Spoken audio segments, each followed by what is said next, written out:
Hello, I welcome you all in the lecture series of memory, and today we are going to start the topic memory disorders. And in memory disorders, we will discuss amnesia. Now, last few lectures and last few weeks, what we have learned about the memory, neuropsychology of memory, involvement of different brain regions, episodic memory, semantic memory, autobiographical memory, and its effect on day to day activities. The major challenge which an individual face, which is very common in the with the elderlies, is forgetting of information. Forgetting for few instants or few seconds is normal. However, forgetting information at the time of need, forgetting information for a long period of time, forgetting information in our day to day activities may result into a big challenge. Elderlies generally face a problem of remembering the information, the episodic events of their life, remembering the password, remembering the person's identity, and sometimes the information related to themselves. As they age, the different types of problem emerges out. One such common problem is forgetting. In previous lecture we discussed about the forgetting and the ways forgetting can be studied, the motivational forgetting and many other aspects related to it. But here what we are talking about is if the information is lost from the system, is it lost or is it not being stored at all? So if the information is not stored at all, then how we are going to retrieve it? Many a time, many instances, we pay more attention to what is lost and what are our abilities in remembering that event. So when we talk about amnesia, amnesia is any impairment of memory abilities, any kind of information with the storage or the retrieval, and this is beyond the normal forgetting, where you are forgetting sometimes putting sugar in your coffee or putting salt in your food, or forgetting your key and you entered into an elevator and came down. These are normal forgetting which you can rectify, which you can overcome. But the information loss which cannot be overcome and is permanent result into amnesia. Amnesia refers to an acquired condition by the trauma to the brain. Now, the easy way to understand this thing is that when any such head injury or any trauma happens to the brain, then people lose the information. The losing of information or not the inability to retrieve the information happens after the trauma has occurred. If we see this cartoon, the very famous movie where the Dory fish had a memory problem, amnesia, where she was struggling to remember the information, and the failure of her to remember the information was bringing laughter to us, making was being more enjoyable. But forgetting information for Dory or people like Dory becomes a challenging task. The important aspect to this one has to understand is that when the trauma has occurred, after that the loss happens. But definitely in the fictional movie like this, the drama has been designed or projected in a way where people could enjoy. But in a real life sense, in a real life, it could result into a very drastic event. There are a lot of different types of disorders which can be classified as amnesia. So amnesia can be treated as retrograde amnesia or anterograde amnesia. The loss of information after the trauma to the brain, after the trauma of the brain, results into anterograde amnesia, while the loss of information which is happening before the trauma, if we refer T as trauma, then after the trauma anterograde amnesia, before the trauma retrograde amnesia.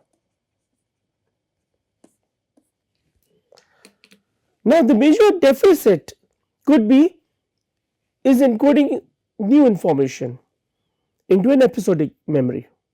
It is very important for us to understand here that we are talking about the encoding of information, encoding of new information, which is happening in the case of anterograde. Retrograde loss, if we talk about the loss of stored information, it is also equally important to note here that when we are talking about the episodic memory, encoding of new information into the episodic memory. So in the case of amnesia, the major loss is happening at the episodic memory, but not less likely in the semantic memory. Semantic memory is less impaired. Episodic memory seems to be more impaired after the trauma of the brain. When we are talking about these amnesia, some of the amnesic effects are retrieval from the episodic memory. So the failure to retrieve information from the episodic memory, stored memory, is retrograde amnesia. Access to semantic memory is also a challenge, but not that difficult. So people do have a problem in accessing their semantic memory, but the amnesic effect seems to be little less in this regard. Accessing to working memory, the working memory which we discussed earlier, the working memory concept introduced by Bradley and Hitch, and more about the executive control of memory system. So amnesia affects all these aspects. When amnesia comes back, then it targets these aspects of the memories. Now let us go in little detail about the anterograde amnesia, as we were learning earlier, that after the trauma of the brain, anterograde amnesia arises, where people are not able to form new memory, new information, failure is there. So inability to form new memories from the time point of injury. So this inability to form new memory is happening because of the brain damage. We have discussed earlier that the initial trace of memory, the initial trace consolidation requires the brain areas. These brain areas are none but the hippocampus and parahippocampal regions. These regions ensure that the initial trace consolidation happens in addition to the sleep. Any damage happening in these areas will result into the impairment of the new formation. Impairment of new information, failure, or the consolidation impairment is happening. As the memory gets old, it becomes independent of brain structures, memory structures, as it gets old, as the information gets old. And that is why after the trauma of the brain, retrieval of old information is not that challenging as the retrieval of anterograde amnesia. Why? Because in anterograde amnesia, storage is a problem. So something which is challenging in the consolidation itself, which has not been stored, which is not present in the system, how can we retrieve it?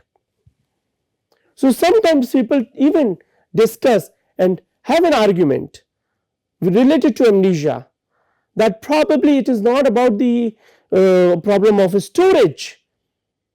Maybe people are able to store the information, but maybe it's the problem of retrieval itself. Maybe we are not able to retrieve the information. Maybe the structures which are responsible for the retrieval have dysfunctioning, or they may not have the projection. So when we talk about the anterograde amnesia, it could result into either the mild impairment or the severe impairment. And when we are talking about the mild impairment, individual requires more time to encode this information than the normal healthy individuals.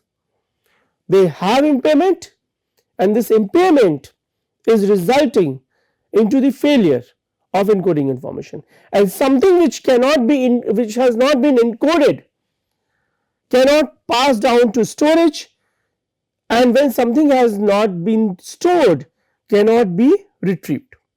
So that is why when we started our discussion on memory, we discussed about the encoding, storage and retrieval. The memory process, simple as it is. Encoding has a challenge, storage and retrieval will not happen. Encoding is okay, storage is okay, but still the retrieval is not happening, then also amnesia will happen. Now, in the severe impairment case, person may able to remember little of anything new. Anything which the person is able to learn something new, can retrieve it, can remember it, but this does not indicate that the person is capable to retrieve. The problem could be same, that the information may not have been encoding it at all, and the remembrance is happening because of the association. We earlier have discussed in previous lectures that when we are storing information, we are storing information in association. Associative learning, association makes information long lasting. Another point, in mild impairment, person may be able to compensate for their deficit and resume their careers. What does it mean? Because the impairment is not immense, because the impairment is not so challenging, so people come up with some compensatory mechanism which help them. So preparation of diary, preparation of notebook, noting down, making down, writing down their appointment and important episodes or the actions which a person has to execute. These neurorehabilitation techniques seems to assist an individual who are suffering with mild impairment. With severe impairment, the person cannot continue to work. It seems that because of his failure to retrieve information, because of his failure to recollect information, because of his failure to store information, seems to intervene with his processes. The deficits may be episodic or semantic in nature, as we discussed, but mostly it is episodic in nature. Semantic memory seems to be less affected in the anterograde amnesia. In many cases, the deficits could be very specific also. We have seen specific information individual is not able to retrieve. Now, when we are talking about such aspects, it is important for us to discuss about the brain areas responsible for the amnesia. Now, if you all remember the time when we were discussing the Henry Molaison case, HM case, the classical case, which gave us lot of insight and brought lot of insight to us about the consolidation process and how the new information is being consolidated, how the new information trace consolidation is happening. and what are its challenges, and more than this, the retrieval of information prior to the injury,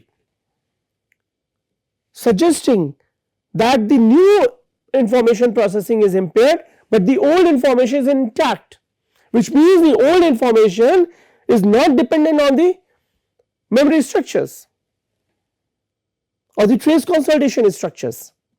So when we discuss about this, the prime is the hippocampus region, which ensures that the memory should be stored for the future reference. So what you see here in the orange body, hippocampus, and in hippocampus you also find an adjacent area of entorhinal cortex, perirhinal cortex, parahippocampal region. In the case of HM, 8 centimeter section was being removed. Removal of this section lowered its epilepsy problem, provided the HM provided NHM an aid with the epilepsy. However, it resulted into an amnesia, anterogate amnesia. Then we talk about the medial temporal lobe and its role in the amnesia.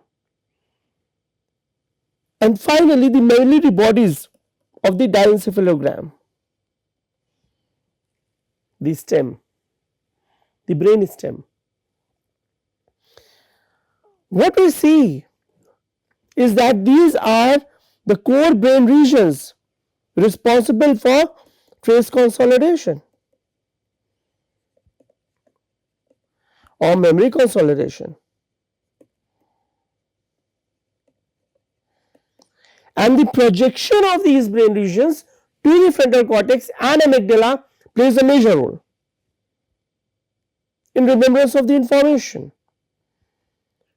As amygdala is an adjacent area, it ensures it brings the emotional value into the consolidation. Now, damage to the adjacent area, which is the fornix, can also induce anterogate amnesia, which means an individual may not be able to consolidate information after the surgery. Hippocampus and medial temporal brain regions shows the deficiency in the recall and recognition test. So when an individual has to recall or has to perform recognition, hippocampus and medial temporal lobe seems to have this problem. Now, when the information becoming old enough, then it may not depend on the hippocampus and medial temporal lobe. However, initial trace is dependent on such brain structures.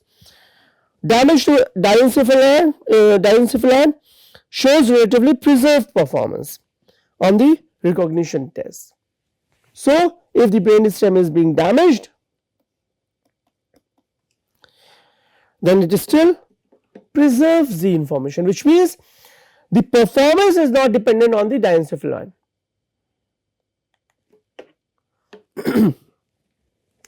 Earlier we discussed the types of long-term memory, and while talking about the long-term memory, we discussed about the non-declarative memory, which is implicit memory or indirect memory.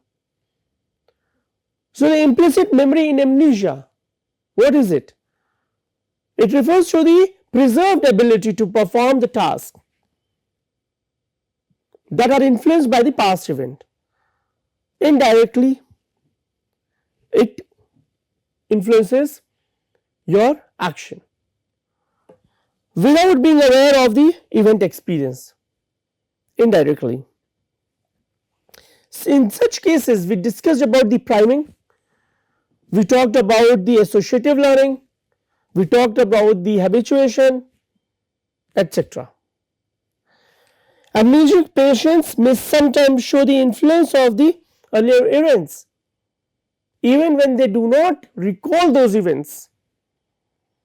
What does this mean? This means that they understand, amnesic patients initially when they become amnesic, initial phase of forgetting, they remember, they know that some information they are forgetting,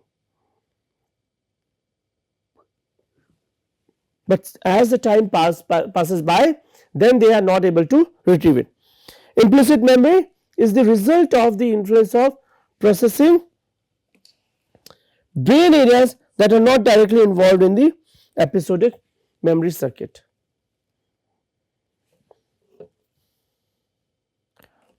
The episodic memory circuit is a part of explicit memory system, and that is why they do not have an association. How shall we test the implicit memory task?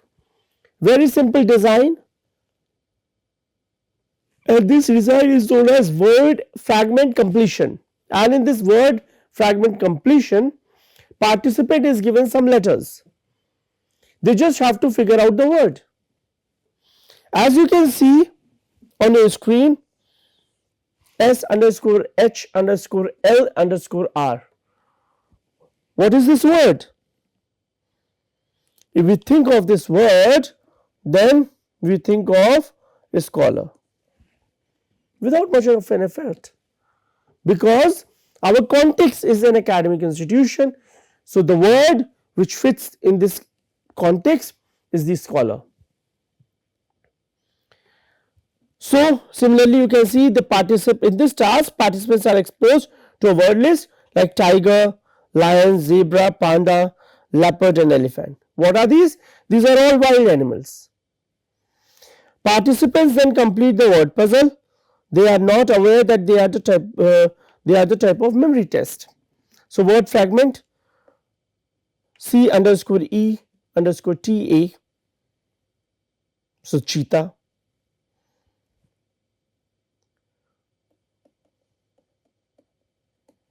And then elephant, zebra. This is how participant has to fill. The task can be completed without any reference to the past. For such filling, a past is not required at all. The participant can simply determine what letters are needed and to make the acceptable word. That's it. Amnesic people, amnesic individuals may be just as good as normal individuals in completing the task. They do remember what has to be required. But as I said, there are two different types of amnesics. So accordingly, the task will also be given to them. It is an important aspect for us to understand the concept of repetition priming. Now we have understood, earlier also we discussed, priming is a part of implicit memory, indirect memory, non-declarative memory. So what is happening here? Recent prior experience with the word scholar makes us solve the word fragment easier. So first presentation is like dog, then second presentation is drill, hammer, tree, and then second presentation is dog again. So participants are shown the fillers like a scholar. If they saw a scholar in another context, sometime as much as a year earlier, they will be still able to recall it. So for this type of retrieval, we don't have to actually have a prior experience. Sometimes based on our different prior experience, we may be able to answer the problem. And that is why in many cases the answer to this depends on the context itself. Many a time the problem solver looks into the context and tries to solve the problem. So effects of repetition priming called implicit memory, because participants are not always aware of the connection between their earlier experience and their present task, such as here first presentation was dog, second presentation is dog, but how these two things are related, that is an important aspect to it. Now, when we are talking about this priming, let us discuss about the amnesic syndrome and awareness. So, in early stages, patients with Alzheimer may be acutely aware of their primary loss. Initially, when they come to know about the disease, memory loss problem, Alzheimer's disease, because Alzheimer's disease is an umbrella term. Alzheimer's disease has frontopolar dementia, dementia in general, etc. So, here what we are trying to understand is that people are aware of their memory loss initially once they are having this problem, but as the time passes by, they even themselves forget that they do have amnesia. In amnesic syndrome, patients tend to keenly be aware of their deficits. They try to know their deficiency, that they are incapable to remember the information. As a result, neuropsychological intervention can help the patients with mild to moderate anterograde amnesia. So, from mild they can become moderate. Now, it is very important for us to understand here that when we are talking about the awareness, as I said, as it progresses, it becomes more and more acute. As a result, people note down the relevant information, note down their appointment with the doctor, because they know that their deficiency in holding the information for too long is affected, or their processes to retrieve the information is affected. So, neuropsychological intervention help patients with mild to moderate anterograde amnesia. Here, maintaining a diary is an easy solution. Although external memory aid can be used to compensate for some aspects of amnesia, but being amnesic can be very frustrating, not only for the patient but also for the family member. And what do we understand? We clearly understand that the loss of information can be a tricky business, and that is why they tend to cope up, they come up with a coping mechanism. These amnesics tend to come up with coping mechanism. But what are those coping mechanisms? Medved in 2007 clearly and beautifully demonstrated and provided us an insight. What do amnesic patients do? While interviewing with the patients with anterograde amnesia, he understood that there is memory conversation. The conversation one-to-one is required. The discussions we have with others about the past. In order to cope up, in order to deny that the patients are suffering with anterograde amnesia, they tend to have conversation with the counselors, with the researchers about their past, instead about the new memory information, formation of new information which is there. So, they tend to talk about the past.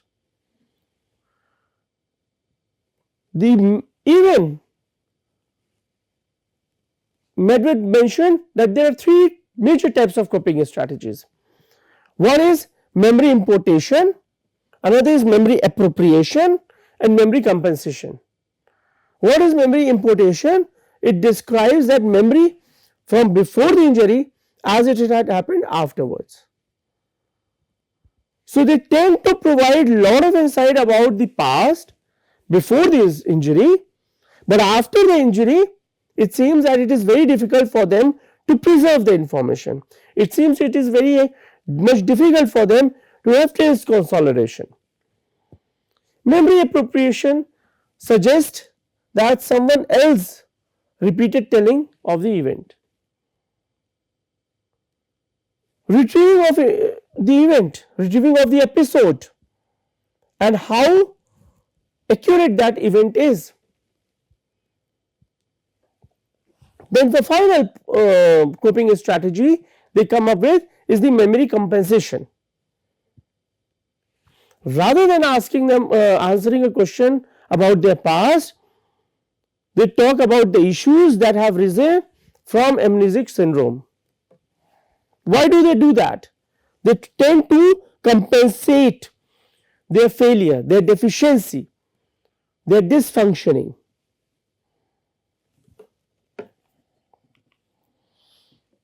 So what have we learned in this lecture today is the amnesia, the loss of information in an healthy individual or an elderly, the type of amnesia, anterogate amnesia, and if the amnesia is happening before the surgery, before the trauma, then retrograde amnesia, brain areas involved in the amnesia, hippocampal, parahippocampal area, medial temporal lobe, frontal cortex, diencephalon, and indirect memories in amnesia, how it is being processed. We also learned and had a glimpse about the word fragment completion task. Word fragment completion task where the participant has to complete the word which has been fragmented.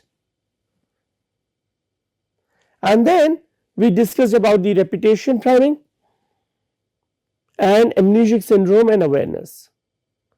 Amnesic syndrome and awareness, initially as the disease has spread less, so they were aware of it, that I do have a memory problem.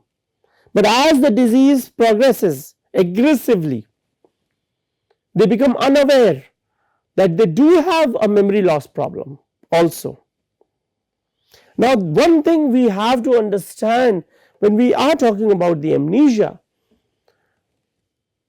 should we discuss that the encoding hasn't happened, or should we discuss that the storage has been a failure, or should we discuss that retrieval is a failure? Now, we have been discussing last few lectures about the consolidation process, and phrase consolidation is trying to involve not only the memory structures but also the structures like frontal cortex and amygdala.